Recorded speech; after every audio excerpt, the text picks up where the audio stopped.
कारण आई म्हणजे सुखाचा सागर, बाप म्हणजे धैर्याचा डोंगर.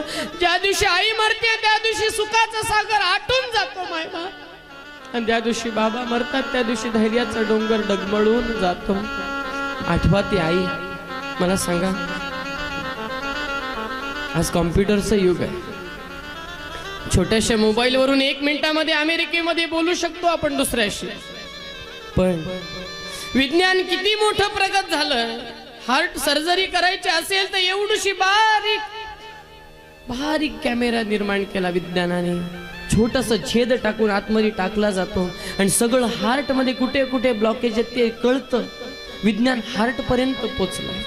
पण एक शोध अजून विज्ञानाला लागला नाही मायबाप.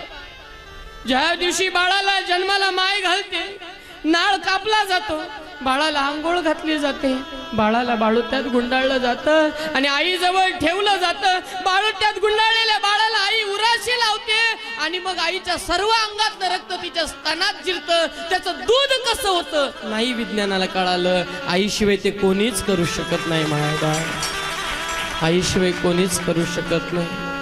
कारण प्रत्येक एका दुधाच्या थेंबा करता आई 2 रक्ताच्या थेंबाचं बलिदान करते. त्यावेळेला 1 दुधाचा थेंब ती लेकरा करता निर्माण करते.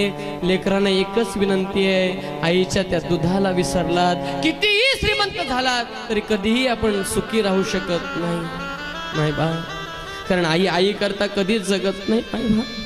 घडलेली घटना आहे. 4 मुलांचा प्रपंच होता आणि आज आदल्या रात्री आईने मुलांना जेवायला वाढलं. घरामध्ये भात होता तो शिजवला आणि मग सर्व भात 4ही मुलांनी खाऊन टाकला आणि आईला काहीच उरलं नाही. आईला काहीच उरलं नाही. आईच्या पोटामध्ये आग लागली होती, आईला भूक लागली होती. आई विचार करते, पांडुरंगा जरी मला उपाशी राहायला लागलं तरी चालेल, पण माझी लेकरं सुखाने जेवून झोपलेत ना. आई डोळे भरून मुलांकडे पाहत होती. मायबाप डोळे भरून मुलांकडे पाहत होती. दुसऱ्या दिवशी सकाळ झाली, पहाट झाली, दिवस उजाडला, माथ्यावर आला, मुलं शाळेमध्ये गेली. आईला बोलली, आई 12 वाजता जेवायला येतो. आईने डब्बा उघडला. डब्यात 4च भाकरींचं पीठ होतं. 4 लेकरं होती. लेकरं 12 वाजता आली. आई अगं जेवायला वाढ ना. 4 भाकऱ्या होत्या.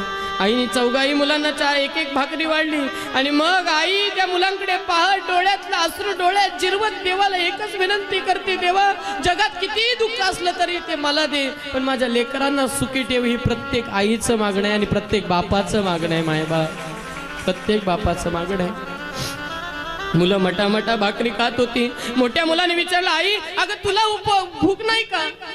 आईच्या डोळ्यात पचकन पाणी आलं, पण पाणी सावरत आई म्हणाली, बाळा मला आज भूक नाही, आज माझा उपवास आहे. आईला माहिती होतं माझी जर भूक भागवायची असेल तर प्रत्येक मुलाच्या ताटातून चतकोर भाकरी काढावी लागेल आणि पांडुरंगा माझ्या मुलांची चतकोर भाकरीची भूक सुद्धा राहू नये म्हणून आई उपवास धरला नव्हता. तर आई उपवाशी होती. हे आई व्यतिरिक्त कोणीच करू शकत नाही. मायबा कोणीच करू शकत नाही. का विसरत होती आई? जी आई म्हणजे काय?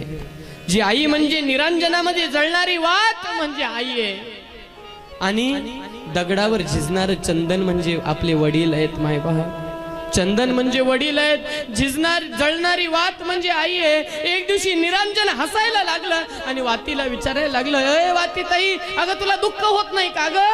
तू जळतेस ना, संपतेस ना. ती जळणारी वात म्हणजे आपल्या प्रत्येकाची माय आहे. मायबा त्या वातीने उत्तर दिलं, निरंजन दादा अरे मी जळते ना, मला एकच सुख आहे, मी दुसऱ्याच्या आयुष्यात प्रकाश देऊन जळते म्हणून मला एकच सुख आहे. ती आई, ती वात म्हणजे आपली आई आहे. संसार रूपी निरंजनामध्ये वात रूपी आई जळते, पण लेकराच्या आयुष्यात सुखाचा प्रकाश देऊन जळते म्हणून तिला आनंद आहे, म्हणून तिला आनंद आहे. मायबा एक दिवशी दगडावर चंदन झिजत होतं, दगडावर चंदन झिजत होतं, चंदन हळूहळू संपत होतं आणि दगड हसत होता. हसणारा दगड चंदनाला विचारत होता, ए चंदन दादा अरे तुझं अस्तित्व संपतंय, तू हळूहळू संपून जातोयस, तुला नाही का दुःख वाटत रे? ते झिजणारं चंदन म्हणजे आपल्या प्रत्येकाचा बाप आहे. ते चंदन उत्तर काय देतं, अरे बाबा मी जरी झिजलो ना तर ज्याच्या कपाळाला लागेल त्याला सुगंध आणि शीतलता देईन. मला एकच विनंती आहे, ते चंदन म्हणजे आपला बाप आहे. संसारूपी दगडावर बापरूपी चंदन झिजतंय, पण त्या चंदनाला एकच वाटतंय, माझ्या मुलाच्या जीवनात आनंदाचा आणि सुखाचा शीतलता आणि सुगंध मी देऊन जातोय. हे प्रत्येक बापाचं मागणं आहे, हे प्रत्येक बापाचा विचार आहे. मला सांगा, काय मागितलं हो आईने आणि काय मागितलं बापाने? माझ्या माता वर्ग सर्व इथं बसल्यात. मला सांगा, मुलीचं माहेर पण कुठपर्यंत? जोपर्यंत तिची माय जिवंत आहे तोपर्यंत तिचं माहेर पण. कारण तळहाताचा पाळणा, नेत्राच्या ज्योती आणि शरीराची माती करून आई आपल्याला अंगा खांद्यावर वाढवते. माय भाव, लेक लहानाची मोठी होते, हळूहळू हळू लेक मोठी होते. आई तिच्या सर्व चुका पदरात घेते. हळूहळू तिला बोटाला धरून आई शिकवते. जेवण कसं करावं, भाकरी कशी थापावी, माय सगळं शिकवते. आणि ज्या दिवशी मुलगी सासरी जायला निघते त्या दिवशी आईला आलिंगन देते. आई, मुलगी रडते, हंबरडा पडते. माय भाव, कारण आई, प्रत्येक चुका तू माझ्या क्षमा करत होतीस आई. मला तू अंगा खांद्यावर खेळवत होतीस आई. आतापर्यंत मी जे केलं ते सगळं पोटाश घेतलंस आई. आता मी लहानाची मोठी झाली आई, आता तुला सोडून चालले, आता काय करू?